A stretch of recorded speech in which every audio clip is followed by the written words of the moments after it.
দর্শক আপনাদের সবাইকে ক্রিক ফ্রেন্সিতে স্বাগত জানাচ্ছি। আমি ফয়সাল হাবিব। আমার পেছনে যে ব্যাকগ্রাউন্ডটা দেখছেন বড় করে লেখা খেলা হবে নগদে, এই জিনিসটা আপনাদের কাছে অলরেডি পরিচিত হওয়ার কথা, কারণ এই ব্যাকগ্রাউন্ড আপনারা দেখছেন বাংলাদেশ ম্যাচের দিন থেকে। কিন্তু খেলা হবে নগদে এই জিনিসটা আসলে কি, এটা আপনাদের একটু বুঝিয়ে দেওয়া দরকার। বেসিক্যালি বাংলাদেশ টিম খেলছে মাঠে আর পুরা দেশ খেলবে নগদে। নগদে একটা এই ওয়ার্ল্ড কাপে প্রেডিকশন শো হবে, সেই প্রেডিকশন শোতে আপনারা খেলার সুযোগ পাবেন, পুরো বাংলাদেশই খেলার সুযোগ পাবে। তো এখানে খেলতে যেটা করতে হবে, আপনার নগদ অ্যাপে ঢুকবেন। যাদের নগদের অ্যাকাউন্ট আছে তাদের তো আছেই, যাদের অ্যাকাউন্ট নেই তারা নগদ অ্যাপটা ডাউনলোড করে নগদের অ্যাকাউন্ট খুলবেন, অর্থাৎ রেজিস্ট্রেশন করবেন। এরপরে নগদ অ্যাপের ইন্টারফেসের ফার্স্ট পেজে আপনারা দেখবেন মোর অপশনসে ঢুকবেন। ঢোকার পরে একেবারে শেষের দিকে অপশন থাকবে খেলা হবে নগদে, ওই অপশনে ঢুকবেন। এরপরে বিভিন্ন রকমের প্রশ্ন থাকবে, ওই প্রশ্নের আপনি উত্তর দেবেন এবং উত্তরগুলো যে একেবারে সঠিক উত্তর দিতে হবে এমন নয়, প্রেডিকশন টাইপের প্রশ্ন থাকবে, অর্থাৎ আপনি প্রেডিকশন করবেন এবং প্রেডিকশন করে যার প্রেডিকশন স্কোর সবচেয়ে বেশি হবে একজন লাকি উইনার পাবেন সুজুকি জিক্সার বাইক। আর প্রতি ম্যাচেই স্মার্ট টিভি, স্মার্টফোন আর টেলিভিশন এগুলো থাকছে পুরস্কার হিসেবে। এখন প্রশ্ন আসতে পারে যে গ্যারেন্টি কি আপনি পুরস্কার পাবেন? ফার্স্ট অফ অল গ্যারেন্টি হলো নগদ আপনাকে পুরস্কার দেবেই। সেকেন্ডলি, যেহেতু এই ক্যাম্পেইনটার নলেজ পার্টনার ক্রিক ফ্রেন্সি, তাই আমি ক্রিক ফ্রেন্সির পক্ষ থেকে আপনাদের কথা দিচ্ছি, যারা বিজয়ী হবেন তাদের আমি নিজে পুরস্কার পৌঁছে দেব। এই গেল খেলা হবে নগদের যে ক্যাম্পেইন, পুরো যে খেলা হবে নগদের কনসেপ্টটা আপনাদের জানিয়ে দিলাম। এভাবেই পুরো দেশ আপনারা নগদে খেলতে পারবেন এবং এবার আসলেই খেলা হবে নগদে। এবার আসল খেলার দিকে আসা দরকার। বাংলাদেশ বিশ্বকাপে নিজেদের উদ্বোধনী ম্যাচ খেলে ফেলেছে, শ্রীলঙ্কাকে বাংলাদেশ হারিয়ে সুপার 8-এর পথে এক পা দিয়ে রেখেছে এবং বাংলাদেশের পরবর্তী ম্যাচের আগে কিন্তু খুব বেশি ব্রেকও নেই, অর্থাৎ সোমবার বাংলাদেশ সময় রাত 8:30টায় টাইগাররা মুখোমুখি হবে সাউথ আফ্রিকার। সেই ম্যাচ নিয়ে কথা বলা দরকার। বাংলাদেশ সাউথ আফ্রিকা ম্যাচটা হবে নিউ ইয়র্কের নাসাউ ইন্টারন্যাশনাল ক্রিকেট গ্রাউন্ডে, যে মাঠটায় এই বিশ্বকাপে সব মাঠগুলোর মধ্যে সবচেয়ে বেশি কুখ্যাত হয়ে আছে বলা যেতে পারে, কারণ নাসাউ কাউন্টি ক্রিকেট স্টেডিয়ামের যে পিচ এবং আউটফিল্ড, এটা নিয়ে অনেক বেশি কথা হচ্ছে। তাই বাংলাদেশ সাউথ আফ্রিকা ম্যাচটা নিয়েও আসলে কথা বলার অনেক পয়েন্টই আছে। যেগুলো মেন পয়েন্ট থাকবে সেগুলো হলো টস, পিচ এবং একাদশ কেমন হতে পারে বাংলাদেশের সাউথ আফ্রিকার এগেনস্টে সেটা।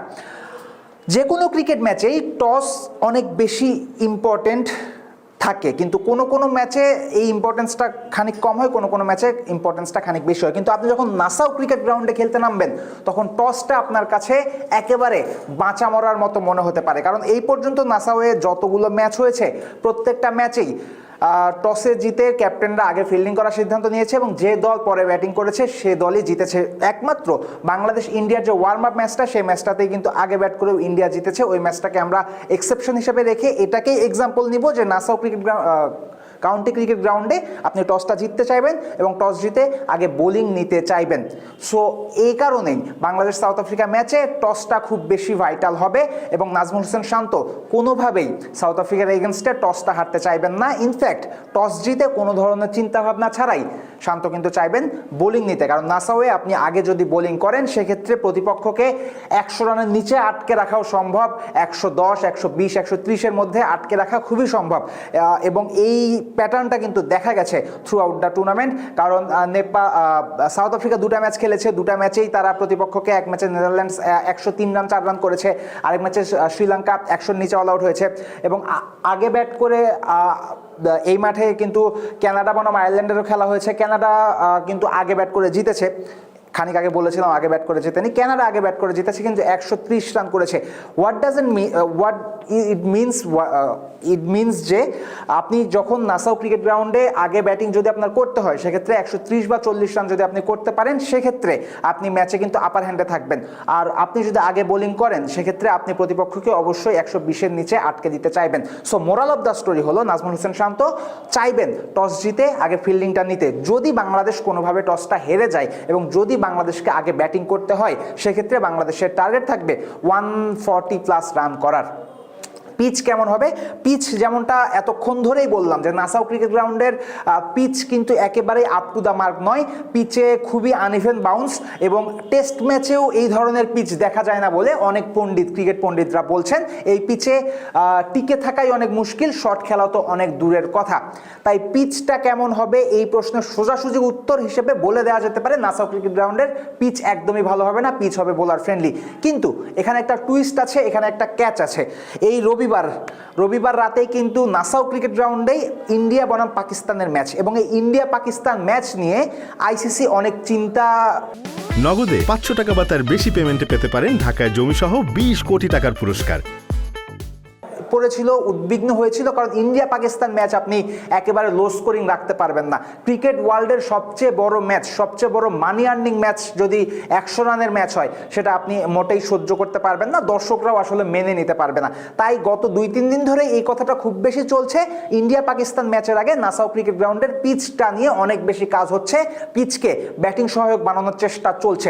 এখন পিচ ব্যাটিং সহায়ক হচ্ছে কতটুকু হয়েছে ইন্ডিয়া পাকিস্তান ম্যাচে, আসলে ব্যাটিং সহায়ক পিচ পাওয়া যাবে কিনা এটা তো আমরা যখন শুট করছি তখন আসলে বলা মুশকিল, কারণ খেলাটা 8:30টায়। কিন্তু আপনারা এই ভিডিও দেখতে দেখতে অথবা ভিডিও দেখার পরে নিশ্চয়ই বুঝে যাবেন যে পিচের সামান্য উন্নতি হয়েছে কিনা।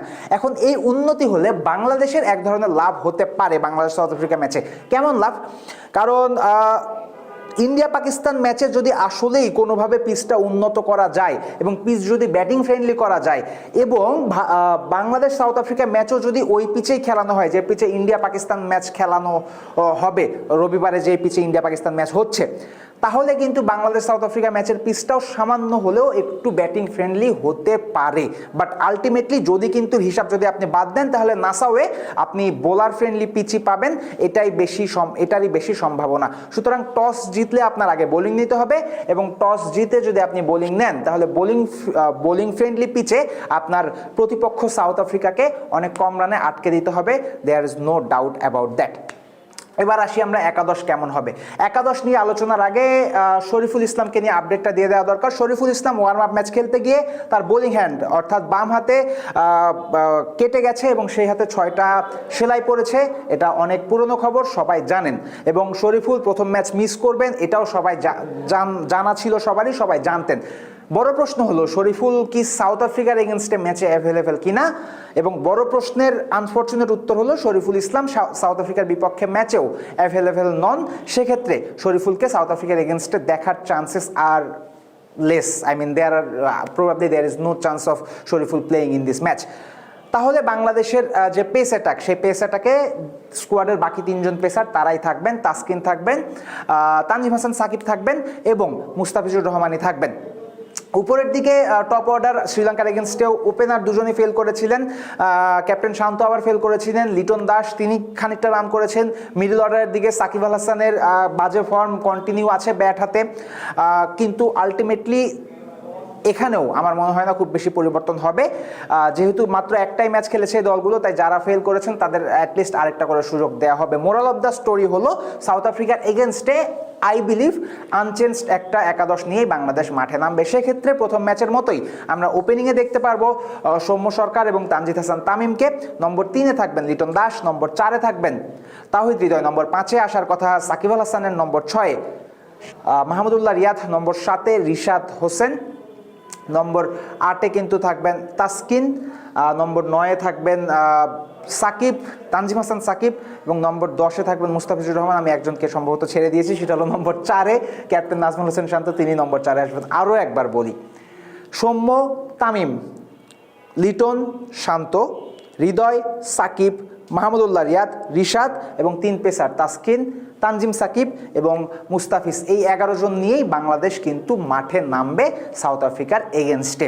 এবার ম্যাচ নিয়ে একটু কথা বলি। ম্যাচে সাউথ আফ্রিকা অবশ্যই শক্তিমত্তার দিকে বাংলাদেশের চেয়ে এগিয়ে থাকবে, এবং সাউথ আফ্রিকার আরও একটা যেটা অ্যাডভান্টেজ সেটা হলো নাসাউ ক্রিকেট গ্রাউন্ডে অলরেডি 2টা ম্যাচ কিন্তু সাউথ আফ্রিকা খেলে ফেলেছে এবং 2টা ম্যাচই তারা জিতেছে। শ্রীলঙ্কাকে তারা 100 নিচে অল আউট করেছিল, নেদারল্যান্ডসকেও তারা 103 রানে 4 রানে বান্ডেল করে ফেলেছে এবং 2টা ম্যাচই জিতেছে। এক্ষেত্রে কন্ডিশন চেনার ব্যাপারটাও কিন্তু সাউথ আফ্রিকা এগিয়ে থাকবে।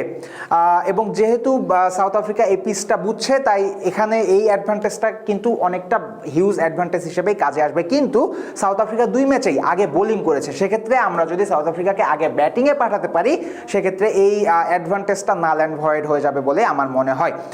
আর সাউথ আফ্রিকার ব্যাটিং লাইন আপ অনেক শক্তিশালী, নো ডাউট অ্যাবাউট দ্যাট, কিন্তু সাউথ আফ্রিকা এখানেও খানিকটা হলেও প্রেসারে থাকবে, কারণ 2 ম্যাচে যদি আপনারা দেখেন, শ্রীলঙ্কার এগেনস্টে ম্যাচে এবং নেদারল্যান্ডসের এগেনস্টে ম্যাচে, 2 ম্যাচে সাউথ আফ্রিকার ব্যাটাররা নামের প্রতি সুবিচার করে খেলতে পারেনি।